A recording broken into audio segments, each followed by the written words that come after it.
mí solamente me queda darle las gracias infinitas a don Juchi Lora por haber aceptado esta invitación. Tuve que hacérsela de manera personal cuando lo vi hace algunos días en el Palacio Nacional, cosa que me llenó de alegría y de orgullo compartir un escenario con el don Juchi. Bienvenido a Siendo Honestos. Gracias por estar aquí. Muchas gracias. A la orden. Don Gucci, usted es de esas personas a las que todos los periodistas queremos entrevistar, porque bueno, usted es una referencia y además de eso, porque además tiene muchísimos puntos que echarnos a los que empezamos de alguna manera esta carrera. Yo voy a decirlo así para que la gente siga pensando que yo soy jovencita.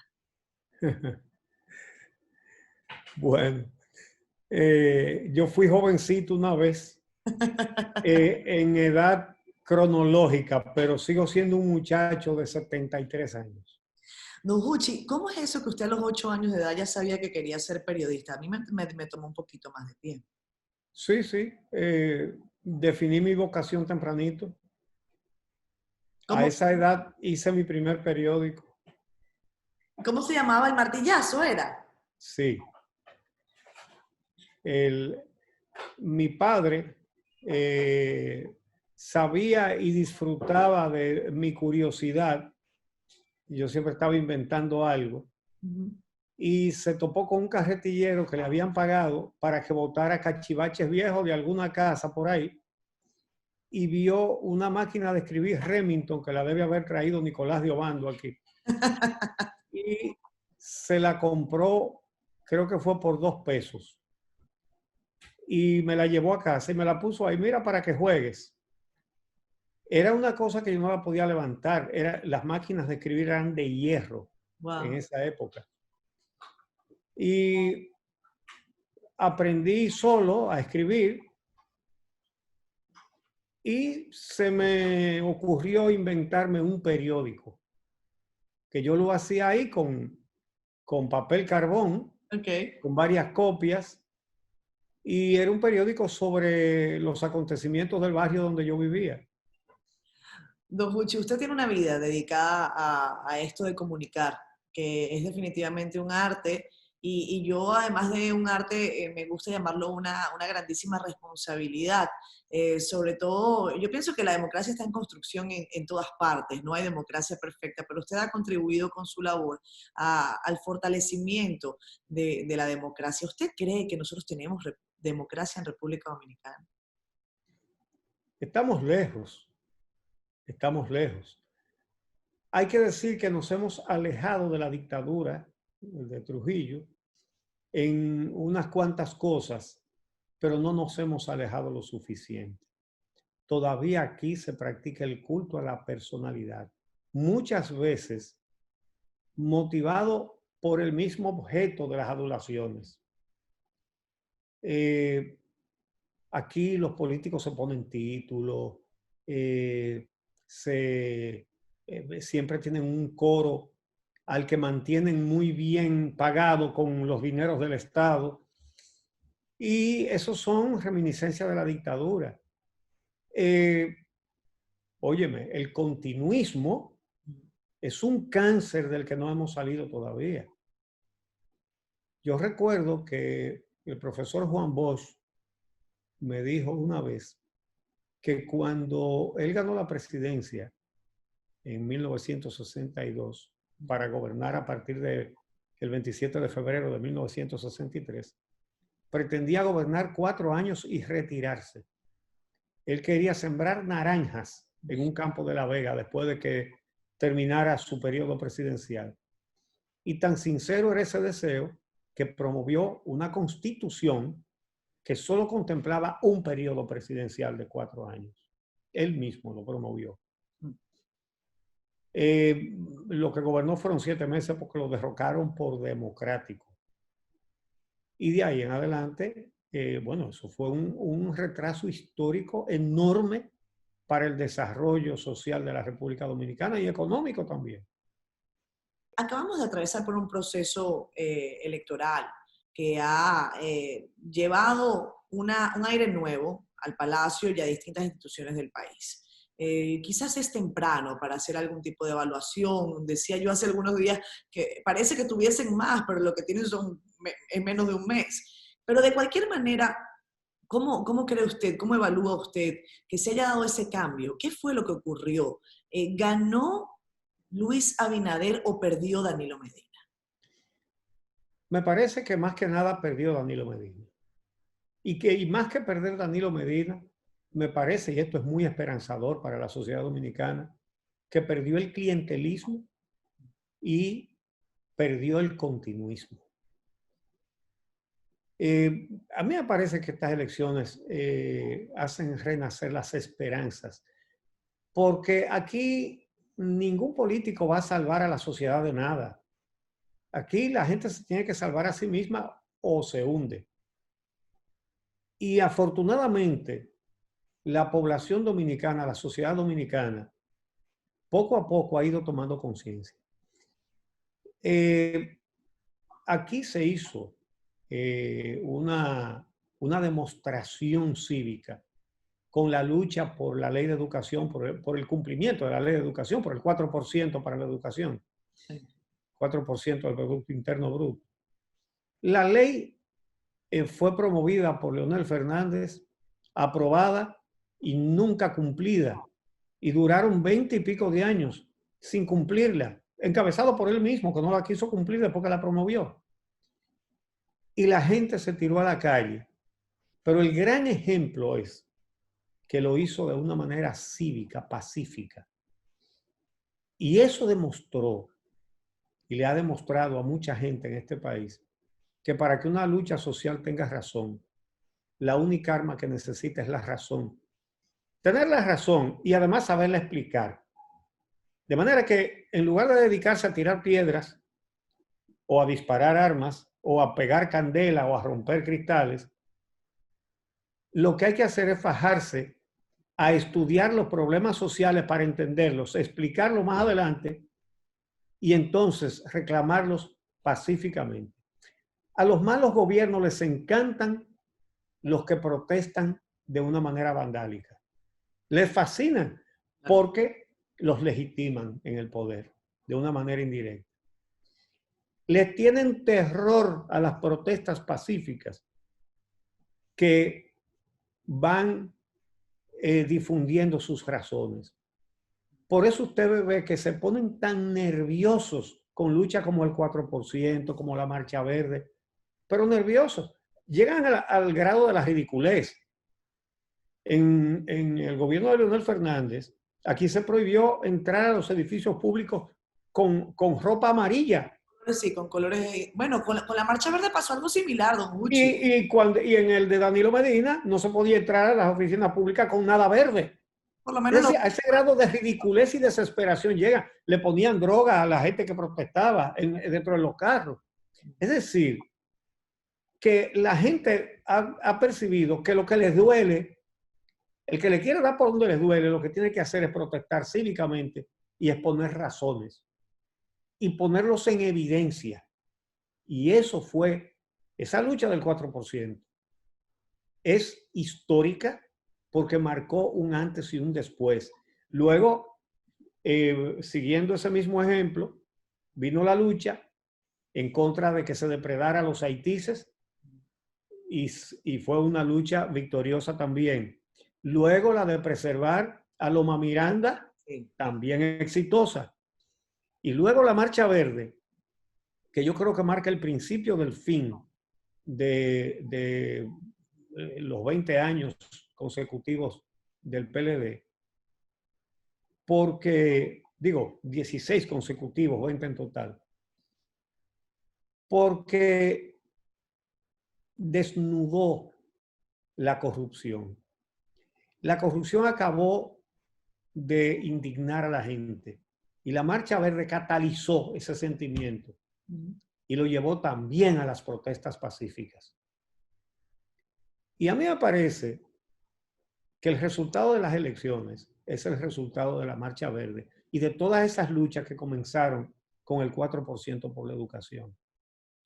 Don Uchi, pero fíjese usted, La Marcha Verde, en muchas oportunidades yo pregunté, ¿qué es la Marcha Verde? Muchos me decían, bueno, es un sentimiento, como bien usted lo ha señalado, de rechazo a la corrupción, de rechazo a todo este mecanismo de injusticia en el que se roba y nadie paga, pero lo ha capitalizado un partido político. ¿Sigue usted considerando que los partidos políticos son una suerte de asociaciones de malhechores? Ah, mira, ese calificativo se lo he dado yo muchas veces en mis comentarios. Lo sé, por eso... No a uno, sí, a todos los partidos grandes de nuestro sistema, los he calificado así mismo, asociaciones de malhechores. Ahora bien, tu pregunta inicial fue muy interesante. Si yo creo que ganó Luis Abinader o que perdió Danilo. A mí me parece que está perdiendo la política engañosa, corrupta. Aquí se suprimió toda noción de justicia. Desde el 2010, con la constitución que promovió Leonel Fernández, para tener él solo como presidente el control de todos los poderes del Estado, del poder legislativo y del poder judicial, y ser él el que decidía qué jueces nombraba y qué jueces quitaba, poder que le arrebató luego Danilo Medina y lo usó de la manera atropellante y vergonzosa que pudo ver todo el pueblo dominicano, con el caso de la magistrada Miriam Germán Brito, lo más indignante que se puede haber visto de una acción contra la justicia. Y todo eso fue cambiando la actitud de la gente. Mira, no hay cosa más grave que una justicia secuestrada. Hay que decir que Abinader prometió justicia independiente y hasta ahora lo ha ido cumpliendo. Y la verdad es que eso contribuye a reinstitucionalizar a la sociedad dominicana. Mire, don, No hay sociedad que pueda vivir sin justicia independiente, sin una justicia confiable. Y aquí se había perdido toda noción de justicia. Entonces, todos los partidos, yo critico a todos los partidos porque se han convertido, no es una exageración decirle asociaciones de malhechores. Aquí el que quiere ascender a la dirigencia de un partido y a cargos electorales, a nominaciones electorales, lo que tiene es que tener dinero. No tiene que hacer un trabajo de concientización política. No, no, no. Es tener dinero. Y por eso no es una casualidad que el Congreso esté lleno de riferos. Hay alrededor de 40 legisladores que son dueños de bancas de apuestas, que ellos así mismo se llaman banqueros. Yo le digo riferos porque para mí banqueros son los de los bancos, no los de las bancas. Luego están los gaseros y algo un poco menos público. Bueno, los guagüeros también. Y sí, un poco menos público, los narcotraficantes. ¿Por qué? Porque ¿quién mete su dinero en la política? ¿El que ha hecho el dinero trabajando? No. Lo que se lo ganan rápido y fácil. Y todos esos negocios que yo acabo de mencionar tienen la característica de que dan dinero rápido y fácil. pero don Juchi, Entonces, ¿podría cualquiera pensar que dentro de la política hay gente proba? Que dentro de la política hay gente que también hay gente que tiene dinero y no necesariamente que viene del bajo mundo, por no, decirlo de alguna claro. forma, incluyendo al presidente Abinader, de quien sabemos ha constituido su fortuna, dijo él a una entrevista en CNN que él tenía un poco más de $1 millón, mal contado. Pero el asunto es que, bueno, se sabe, el presidente Abinader viene del mundo empresarial. Así que yo no sé, y en esto voy a darme mi humilde percepción, porque yo temo, don Juchi, que a veces este tipo de sistemas y que si, por ejemplo, la administración actual falla en brindarle a la gente eh, esa respuesta a la impunidad, esa respuesta a que la gente está cansada de la corrupción, empiecen a gestarse otro tipo de situaciones políticas que nadie puede prever. Y me refiero a que podría tambalearse el sistema democrático. Usted sabe bien de lo que yo estoy hablando. Sí. Por eso siempre hay que insistir en estas cosas. Por ejemplo, esta mañana en el programa El Día entrevistamos al ministro administrativo de la presidencia, José Paliza, que es el presidente del Partido Revolucionario Moderno hoy en el poder. Correcto. Y a propósito de las visitas que comenzó a hacer hoy el presidente Abinader a los líderes de los demás partidos en busca de un consenso para enfrentar la pandemia del coronavirus, le expresé la preocupación de que esas conversaciones no se circunscriban a las estrategias contra el coronavirus, sino que se amplíen a temas políticos, porque el Senado acaba de escoger una comisión que debe proponer las ternas de candidatos a conformar la nueva Junta Central Electoral. Y bueno, antes de la entrevista yo había expresado en un comentario que sería inadmisible que entre los temas a tratar por el presidente con los líderes políticos esté la Junta Central Electoral, porque retrocederíamos a la situación anterior de poner cuadros políticos a cargo de la justicia electoral para garantizar la permanencia en el poder de un partido o de un presidente. Y la respuesta que me dio José Ignacio Paliza creo que es bastante tranquilizante.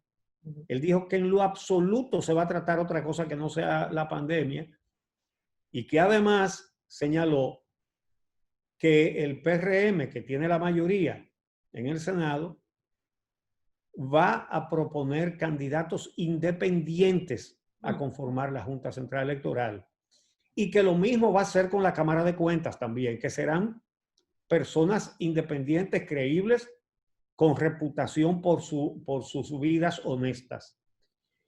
Y a mí me parece que lo están haciendo bien en ese sentido.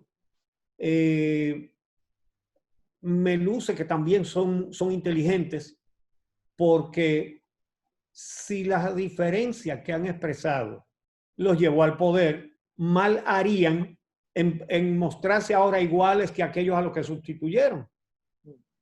Entonces, pero qué bueno que sea así. Pero fíjate que el factor decisivo no son ellos. La gente los eligió a ellos porque era la única opción frente a los que estaban. Pero aquí mucha gente votó diciendo, bueno, estos también son unos bandidos, pero vamos a sacar los que están.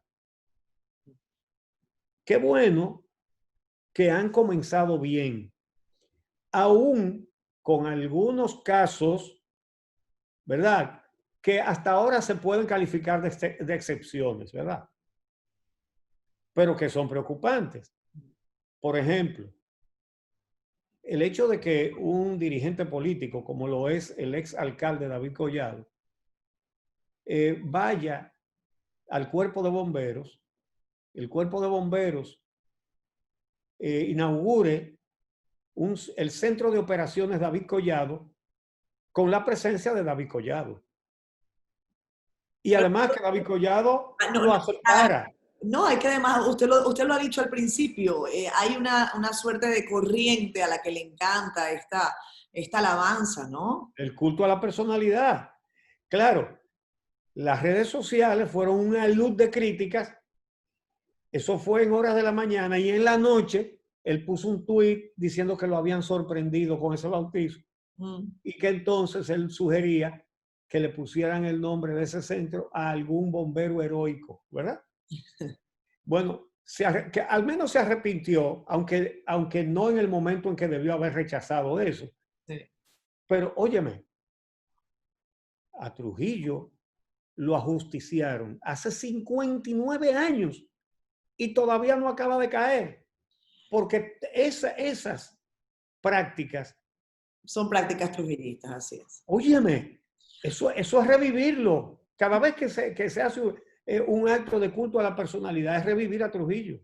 Yo tengo que hacer una brevísima pausa en el programa. Tendremos aproximadamente unos 35 minutos más para seguir hablando con don Huchi Lora, con quien yo estoy compartiendo desde mi casa, él desde la suya, y esperemos que ustedes desde sus casas, donde quiera que nos vean, también las disfruten.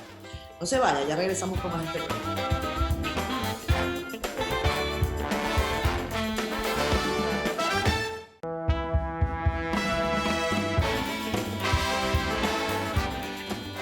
Regresamos con más, amigos. Esto es Siendo Honestos, hoy con Don Juchi Lora. Don Juchi, Luis Eduardo Lora. Parece que se equivocaban cuando usted era chiquito y le decían, lo decían mal y entonces usted se quedó Juchi. Sí, mis hermanos, yo soy el menor de 11 hermanos. Caramba.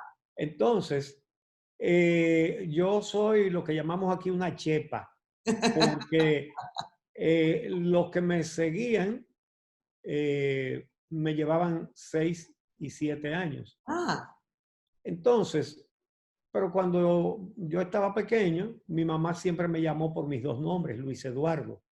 Y mis hermanos me decían Uchilalo. Gracias a Dios que la cola del apodo se perdió en el camino, ¿verdad?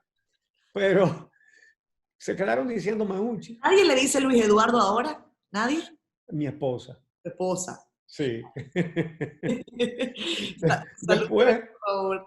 Salúdeme, por favor, a su esposa de mi parte, con quien usted tiene también un montón de hijos, ¿eh?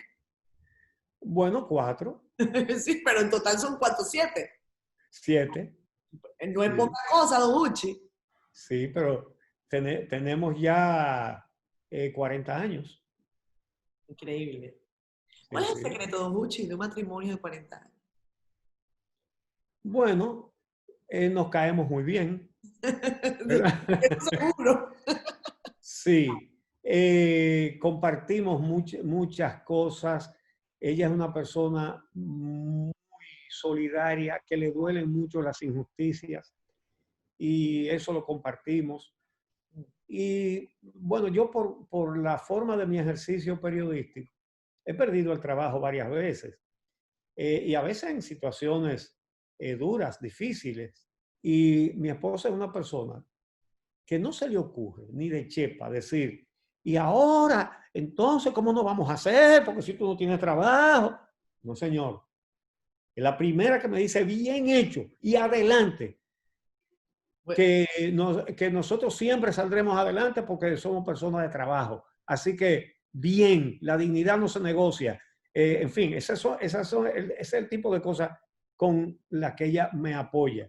Pero además, es una mujer tan dulce. Eh, la verdad es que, bueno, mira, yo me siento muy agradecido de Dios por muchos motivos, pero mira, ese es esencial. La compañera que me dio. usted todavía se para a las 3:50 de la mañana todos los días. Dígame, pues yo Pero tú me hiciste no una... a esa hora y mire, no está fácil. ¿Quién fue que te dio los datos a ti, el DNI? Más o menos. Pues a esa hora que yo me levanto. Y cuando usted se levanta, ¿cuál es su rutina a esa hora, don Uchi? Compártamela, porque le estoy diciendo, a mí me toca ahora compartir ese espacio, ese horario, que es una cosa un poco odiosa al principio cuando uno arranca. Me imagino que con el tiempo uno se acostumbra. Sí, bueno, me baño, me cambio y me pongo a trabajar. De una vez. Sí, entonces a ver todos los periódicos, a tomar notas. ¿Café Eh, mañanero, don Uchi? ¿Eh? ¿El café mañanero fijo? Mi esposa, en lo que yo estoy trabajando, primero me lleva ese cafecito y después desayuno a las 4:30 de la mañana. Usted ve. Entonces, para los 40 años de matrimonio, usted tiene que caerse muy bien y preparar un buen cafecito. Y preparar, Preparar un buen cafecito, porque si no la cosa no funciona. bueno, los fines de semana, entonces, me levanto yo porque yo no puedo quedarme en la cama. Entonces yo le cuelo el café, a veces le escribo una decimita de cariño y le llevo el café a la cama con su versito escrito y Usted eso. ve. Eso, esa era la segunda parte que yo quería que usted me dijera, porque bueno, esto es de dar y dar. Don Juchi, ¿cómo está su salud? Hace algunos meses vimos que usted se cayó. ¿Está bien? ¿Todo bien? Sí, fue una caída accidental. Caí sobre este brazo, una fractura grande en el húmero. Eso fue el 1 de febrero de este año. Voy por 40 y pico de terapias y me faltan muchas todavía para recuperar el movimiento. Fue una fractura bastante seria, pero yo nunca me lamento de esas cosas. Porque mira, ahí está el coronavirus y a mí no me ha dado. Gracias a Dios. Eso Entonces es. yo tengo muchos factores de riesgo. Yo soy diabético insulino dependiente desde hace décadas. Ujú. Me cuido y por eso no me he deteriorado, ¿verdad? Eh, tengo problemas cardiovasculares. He tenido 3 eventos cardiovasculares serios, incluyendo un infarto. Y, Pero no y fuma, ¿verdad, don Uchi? ¿Usted nunca ha fumado? yo fumaba cuando yo era joven. Mm. Eh, cuando yo tenía poca edad, porque yo sigo siendo joven. Pasé muchos años fumando, fumaba mucho. Y un día leí un artículo sobre la relación del hábito de fumar con el cáncer. Y me inventé ahí mismo una forma para dejarlo definitivamente. Me planteé que eso era un problema entre el cigarrillo y yo. Ah, se lo tomó Sí, como así, bien personal. sí. Ah. Entonces yo le hablé al cigarrillo. Yo le dije, mira, esto es un problema entre tú y yo. Y resulta que tú no tienes cerebro y yo sí. Ah. De modo que si yo no puedo vencerte a ti, entonces yo estaría confesando que yo soy un cero a la izquierda. Pero eso no va a pasar. Te embromaste tú. No me voy a embromar yo. Eso fue Entonces, hace cada vez cuántos que me daba ganas de fumar, años fue eso, don Uchi. yo hablaba con el cigarrillo en mi mente y le decía, te embromaste. Te lo dije que te iba a vencer y te embromaste. Estuve como 7 años dándome deseo de fumar. Fíjate lo terrible que es ese vicio. Sí. Dándome deseo de fumar y diciéndole al cigarrillo, tú no me vences a mí. Tú no vas a poder conmigo. Yo tengo voluntad y tú no tienes. Wow. Y llegó un momento en que ya no lo necesité más y jamás me he puesto un cigarrillo en la boca. ¿Eso fue hace cuántos años, don Uchi? Uh, eso fue en 1978. Ah, mire, fue hace muchos años. Pero me alegro de verlo bien de salud, porque además lo vi allí en el Palacio Nacional, en donde los periodistas, como usted, no suelen acudir. Usted decía, tenía muchos años que no venía por aquí. Sí, ¿Cierto? sí. Eh, Cuando le entregaron eh, el Premio Nacional de Periodismo, exacto. ahí es, Hace ya como 4 años. en el 2016. Exactamente. Y antes de eso he estado en algunas ocasiones, pero yo no había, durante toda la pandemia, yo no había ido a ningún acto público, pero, eh, y fue lo primero que dije cuando me invitaron, pero me dijeron, no, pero mira, todo el mundo va a estar a una distancia prudente, que todo el mundo con mascarilla, en fin. Bueno, dije, pues está bien, voy a ir. Y me alegro de haberlo hecho. Pero yo salgo solamente a las cosas imprescindibles. Porque, mira, yo comencé mi cuarentena antes que la declararan, porque los médicos me dijeron, don Uchi, tránquese, que usted no puede estar en la calle buscando un virus.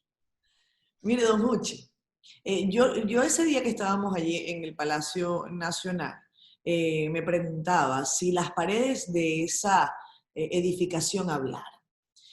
Definitivamente pasarían muchísimas cosas. Y yo quiero preguntarle a usted, como periodista joven, usted tiene más de 50 años ejerciendo la carrera. Si usted puede hacernos alguna infidencia, ¿algún presidente lo ha llamado a usted en algún momento para decirle tal o cual cosa? Me refiero en el ejercicio de sus funciones. Sí, sí, más de uno. ¿Puede contarnos Eh, algo? me han ofrecido cargos. Yo no tengo vocación para eso. Yo no nací para ser servidor público. Yo no nunca seré empleado público. Y les he agradecido que hayan pensado que yo sirvo para eso, pero digo que no sirvo para eso. ¿Por qué usted no sirve para eso, don Juchi? ¿Qué condiciones tiene que tener uno para ser servidor público? Mira, yo creo que un buen servidor público debería ser una persona que tenga la convicción de que hay que hacer cosas en favor de la población, en favor de los más vulnerables. Pero yo tengo un oficio desde el cual hago eso. Entonces, no necesito buscar otra cosa para satisfacer ese deseo. Y eso es lo que yo soy. A mí me parece que yo no critico a nadie que decida qué hacer con su profesión. Ahora, ¿cómo yo me tomo mi profesión? Yo entiendo, primero, que la imparcialidad no existe frente a las situaciones sociales. Es decir, hay que ser objetivo, mas no imparcial. Si yo me siento imparcial frente a una injusticia, eso no es imparcialidad, eso es complicidad contra el que abusa del más débil. Ahora, en cuanto a políticos, partidos, gobiernos, en eso sí que creo yo que uno tiene que estar lejos de ese tipo de intereses. Don Huchi, vamos a hacer una pausita. Cuando regresemos hablamos de la profesión, de esta carrera por la que usted ha luchado desde muy joven, por el reclamo también de los derechos humanos y en definitiva de la libertad. Ya vamos a venir después de la pausa.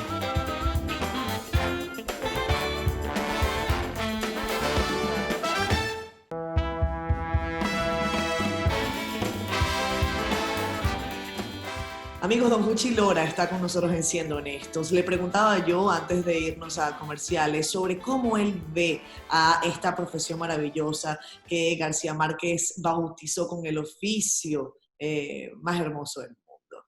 Don Huchi, ¿cómo se siente usted en cuanto a la profesión? ¿Cómo ve al gremio? Es importante ver su óptica en ese sentido. Bueno, esta es una profesión ideal para personas que tengan un temperamento medio aventurero. Que no les importa quedarse sin trabajo, como dice usted. Sí, porque tú te encuentras cada día con diferentes situaciones, aunque las raíces sí que se repiten. Pero esto no es para personas rutinarias. Por ejemplo, yo me alegro mucho de no haber estudiado contabilidad. Ay, yo también. Sí, porque yo no resistiría que 2 más 2 me dé 4 todos los días. El periodismo te presenta muchos retos. Además, el mundo va evolucionando, no solamente la sociedad. El mundo va evolucionando, todos los días hay cosas nuevas, realidades nuevas. Y es un reto, eso te mantiene vivo, te mantiene joven, porque tú tienes que estar al tanto de todo. Y las cosas de hoy no son como las cosas de ayer. De manera que te obliga esta profesión a mantenerte joven, por lo menos en actitud y en mente. Entonces, es interesantísimo. Esta es una profesión ideal para las personas que son enemigas de la rutina. Qué bueno. Don Huchi, pero mira, ahorita estamos en una época que hay las llamadas noticias falsas o fake news, desinformación, presidentes que atacan por la calle del medio a los periodistas. Eso siempre ha ocurrido, pero ahora es como con más vehemencia, ¿no? Y además se valen de estas herramientas de redes sociales para lo que nosotros los periodistas llamamos para darnos palo, porque no es porque nos agreden, no, sino porque a veces dan la información por esa vía y uno no tiene tiempo ya de aquello que se llamaba primicia. Bueno, pero aquí también porque nos agreden por las redes sociales. Bien. El gobierno pasado tenía un ejército en las redes sociales pagado con el dinero del Estado para caerle arriba a los periodistas críticos. Escuchemos a Iris Guau cuando dijo esto sobre usted y otros periodistas. ¿Esto fue lo que dijo Iris? Lo importante no es que escriban aquí, lo importante es que escriban afuera, que chequeen todas las redes, en todos los lados, chequeen donde los hacedores de noticias, por ejemplo, busquen a Huchi Lora, Altagracia Salazar, a Orlando Jorge Mera, búsquenlo y cáiganle encima, que ese es un estúpido, aprovechando y que un artículo que no es,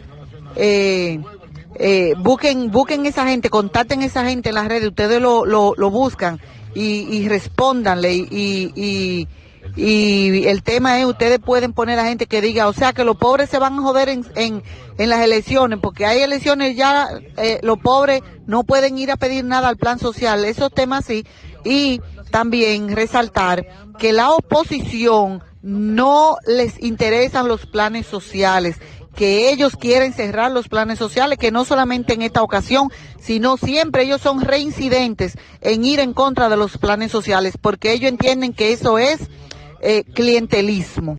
Ahí está. Hoy, por cierto, cuestionada Iris Guava desde su ejercicio ahí en esa función pública, don Juchi. Sí, yo sin embargo, el cuestionamiento que le han hecho, yo voy a esperar a ver qué evidencias presentan,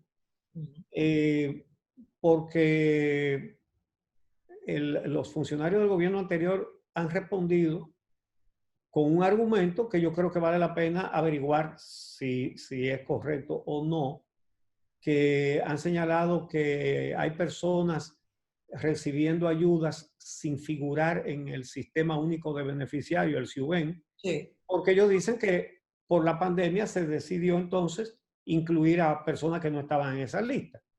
Creo que eso hay que investigarlo, eso sí, hay que investigarlo.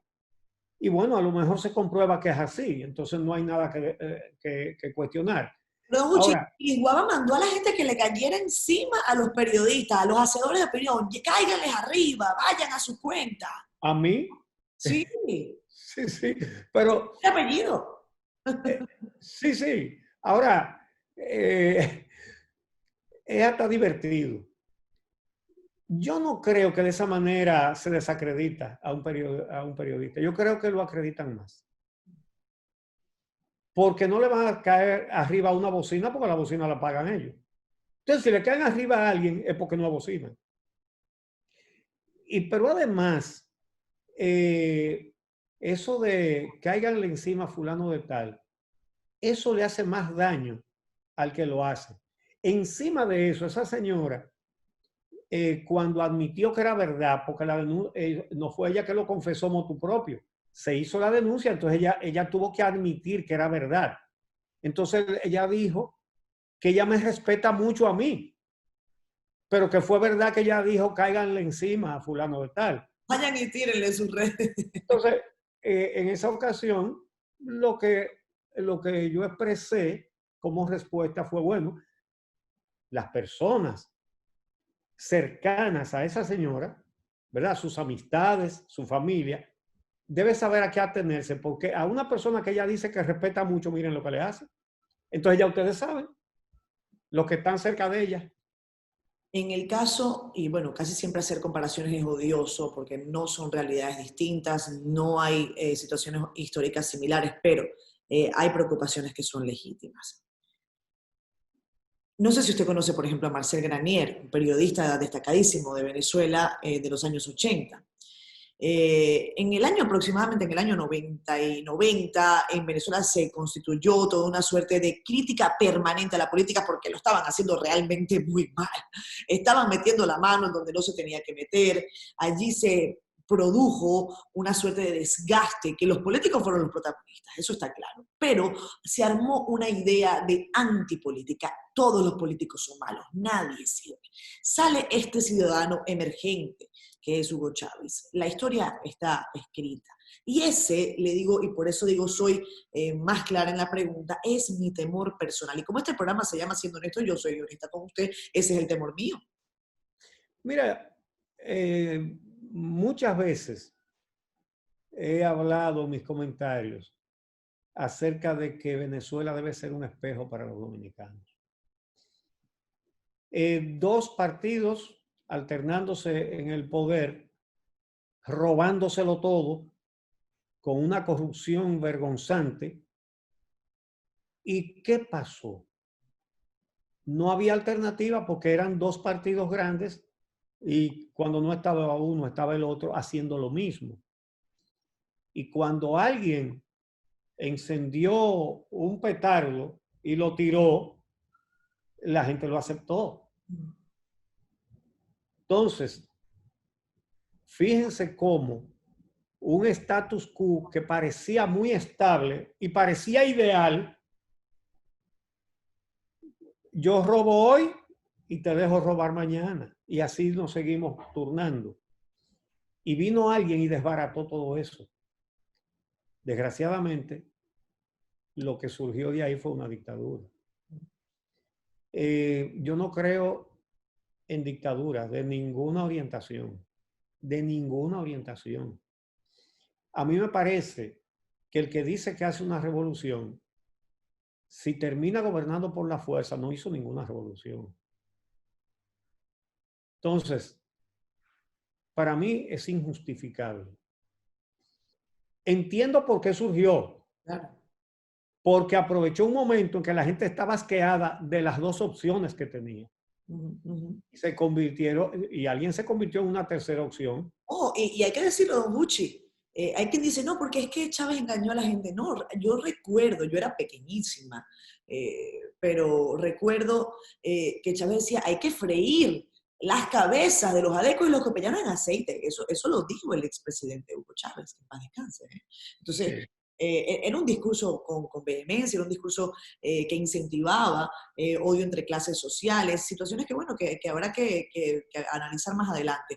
Don Gucci, yo tengo que hacer una última pausa comercial, no se me mueva, porque yo quiero que usted me diga un domingo a las 10 de la noche, ¿qué está haciendo Gucci Lora normalmente? Me imagino que estará durmiendo temprano porque si se despierta a las 3:50, pero me gustaría escuchar qué le gusta escuchar de música. ¿Qué va a pasar? Porque dicen que usted va a tener una cátedra de merengue, cosa que a mí me parece extraordinaria. Y hablemos de eso. Ya venimos.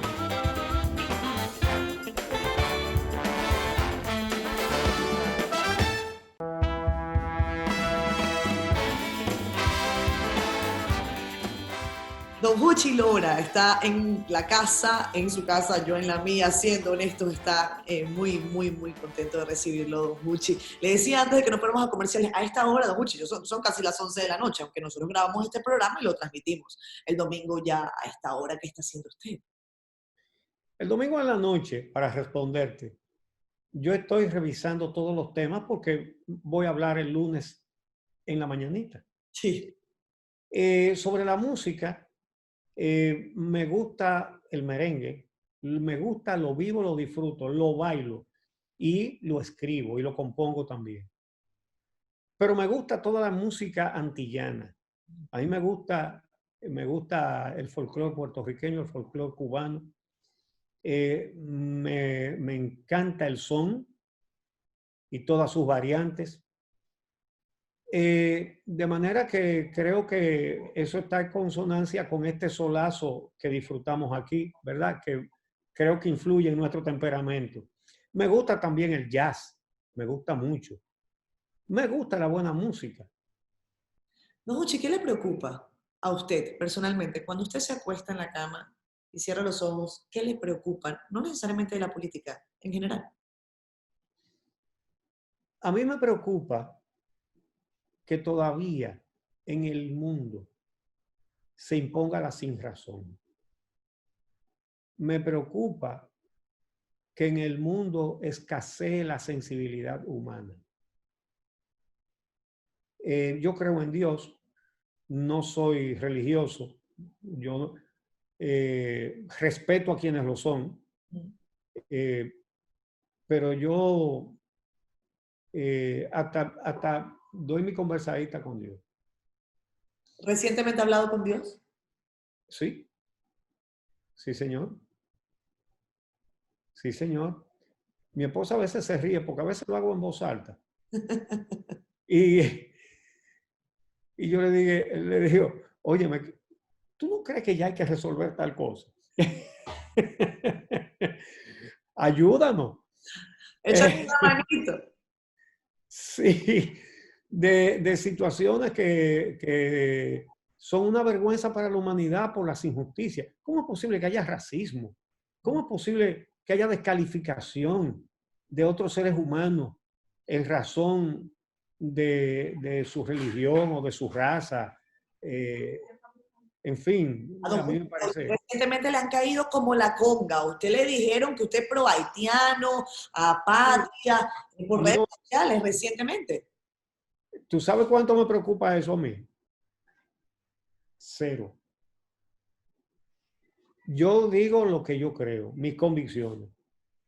Y a veces hay personas que hablan con odio y yo digo, bueno, pues se embromó, porque yo no lo odio a ellos. Así que yo no tengo problema. A ellos que se coman el odio que me puedan tener a mí, o por lo menos el que me expresan, ¿verdad? Sí. me han amenazado de muerte por eso. ¿Cuántas veces, don Huchi, ha recibido usted amenazas de muerte? ¿Las tiene contadas? Mira, Más serias, don en Huchi. los últimos años no han sido tantas. Las únicas amenazas de muerte que he recibido en los años recientes son de esos grupos que tú mencionas.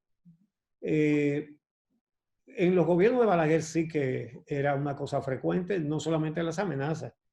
Me llevaron a la cárcel varias veces, amenazas, persecuciones, en fin.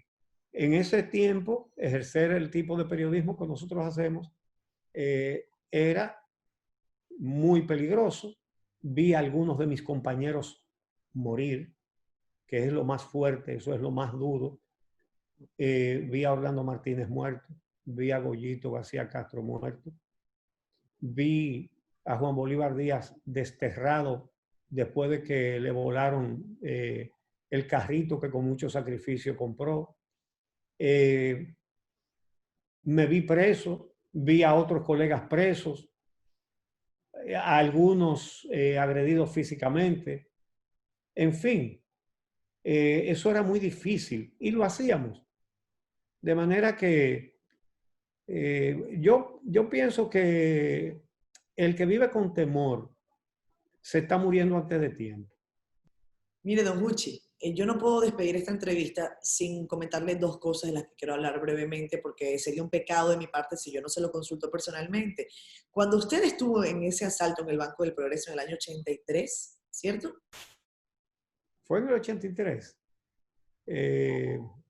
No, Voy a revisar bien el dato. Eso fue en el 2001, creo que fue. Se cumplieron 28 años recientemente. O en el 2000, no. Creo, deben haber sido 18. Mira, yo ni me acuerdo bien, pero creo que son como 18 años que hace eso. Don Uchi, ¿usted qué le pasó por la cabeza en ese momento? Porque eso salió bien, usted está vivo, pero pudo haber salido muy mal.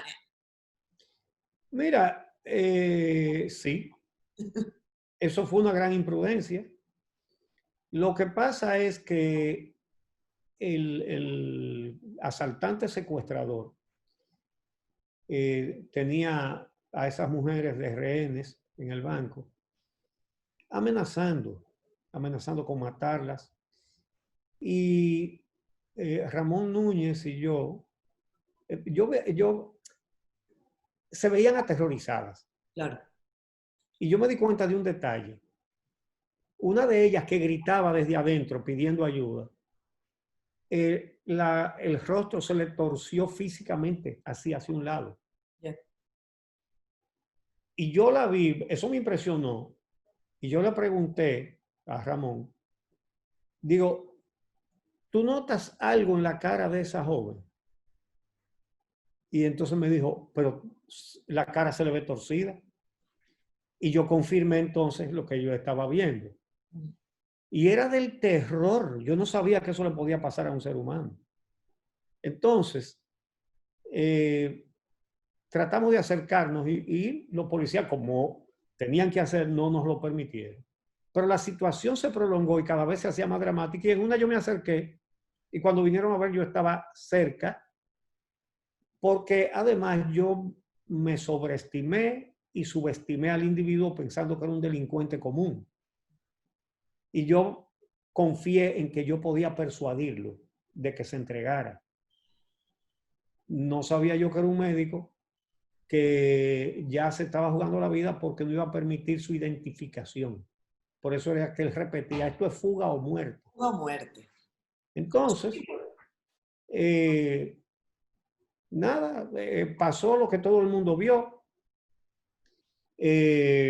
Desgraciadamente, no sirvió para salvarle la vida a una joven empleada, Celeste Paulino, a quien yo no conocía, pero después me parecía como si la conociera, porque creo que le pasó a todos los dominicanos la pena de esa vida inocente que se perdió.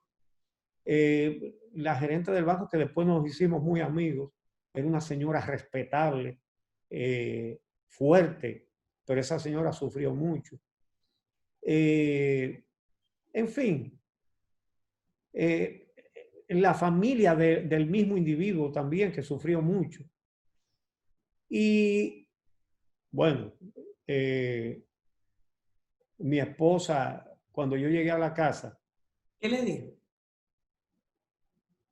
bueno, primero se echó a dar gritos, abrazándome. Yo dije, pero estoy vivo, mírame aquí. Eh, entonces me dijo, prométeme que jamás vas a hacer otra cosa como esa. Y yo se lo prometí. Y lo voy a cumplir. Y lo Si cumplió. yo veo que hay un secuestro por aquí, me voy para allá. El disparo de Payano Rodríguez sí mató a Celeste.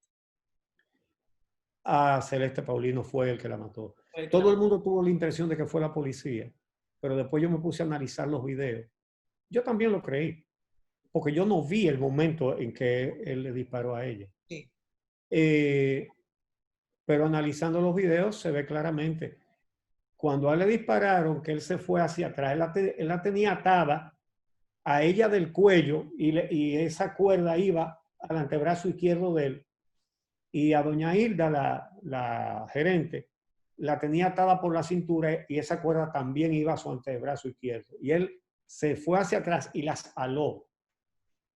Entonces, en el video se veía cuando la ala tirándole del cuello, parece que instintivamente ella voltea la cara hacia abajo, ¿verdad? Mientras caía. Y del suelo, que el único que estaba en el suelo era él, se ve el fogonazo y el impacto que le tira la cabeza hacia atrás y ella cae hacia el otro lado. A mí no me cabe duda de que fue él. Eso se supo cuando analizamos los videos. A la gerente, doña Hilda, al menos ella creo que recibió 4 disparos. Al menos 2 se lo dio él. Sin duda uno de ellos se lo dio a la policía y un cuarto disparo, a mí me parece que fue la policía también, pero nunca estuve seguro de eso. Pero al menos la policía le dio 1 y él 2. Y él también le disparó, y eso sí lo vi cuando le disparó a la conserje. Le disparó que no la mató de casualidad, le tiró a matar. Antes de eso le había disparado también a una empleada que huyó y no tuvo puntería, afortunadamente.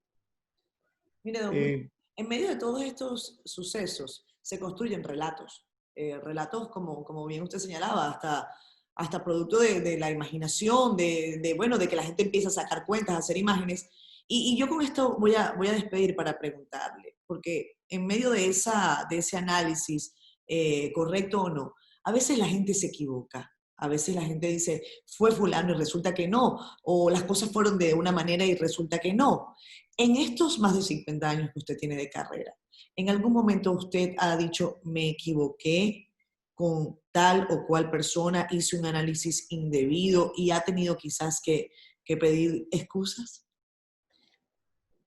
Bueno, me he equivocado y cuando me he equivocado lo he admitido públicamente. No tengo ningún problema con eso.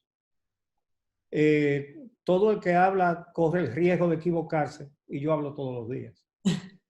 Yo no creo que uno tiene que defender algo que haya dicho cometiendo un error.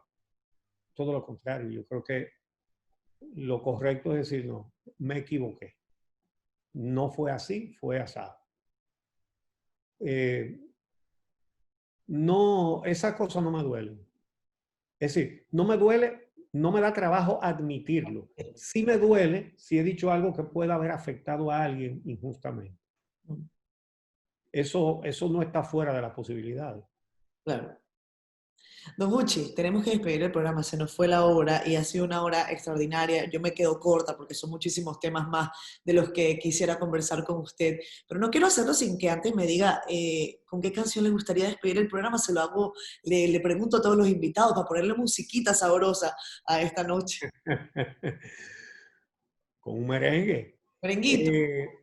Mira, me gusta mucho el merengue típico y me gusta también el merengue de orquesta. hay uno que quizás a ti te va a dar trabajo conseguirlo, porque es viejo. Creo que fue el primer merengue que yo compuse. Un merengue que se llama Enciende la Vitrola. Enciende la vitrola. A mí me gustaría que usted esta misma noche, si puede, o mañana, escuche un poquitico de Billo Frometa, un dominicano al que yo le tengo... Oh, pero, óyeme, pero a mí me encanta. Los mosaicos que él grababa, Así es. que decía, las muchachas de tal sitio son bonitas y bailan bien, pero tienen un defecto, cual, Pancholo, que se ríen de todo el que ven. Me encantaba oír a Billo Frometa, que se fue de aquí huyéndole a Trujillo. Así es, así es. Y formó... Fue acogido en Venezuela. Esa es una de las deudas que tenemos con los venezolanos y no es la única. Y nosotros tenemos también deuda con usted, don Pucci. Yo personalmente le agradezco enormemente que me haya brindado la posibilidad de conversar esta hora con usted. Gracias por estar aquí. Salúdeme a su familia, salúdeme a Diana y si Dios quiere nos volveremos a ver en persona para darnos un abrazo sin mascarilla. Muchas gracias por haberme propiciado una conversación tan interesante. Don Pucci, muchísimas gracias. Que tenga buenas noches. Aprovechen ustedes y díganme qué le pareció la conversación con Don Pucci, con nuestra aplicación en Instagram, el honestómetro Don Pucci. ¿Qué tan honesto fue Don Pucci Lora esta noche? ¿Muy honesto o poco honesto? Ustedes sabrán. Bye, bye. Yo le decía a mi Lola, prepárame mi maleta, que me voy pa' Sabaneta, a bailar con la vitrola.